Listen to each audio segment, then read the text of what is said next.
Matul il-jum ta' tnejn il-Kumitat Parlamentari għal Konsolidament u Rikodifikazzjoni tal-Liġijiet beda jiddiskuti abbozz ta' liġi dwar il-finanzjamenti tal-partiti.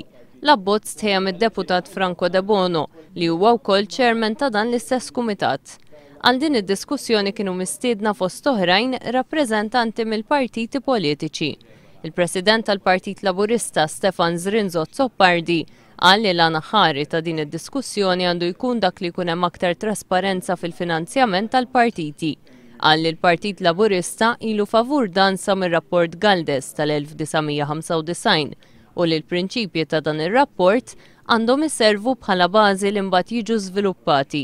Qal li jrid ikun hemm aktar ċarezza dwar ir-raġuni għalfejn il-partiti politiċi għandhom ikunu rreġistrati mal-Kummissarju għall-Għaqdiet Volontarji kif qed ikun propost.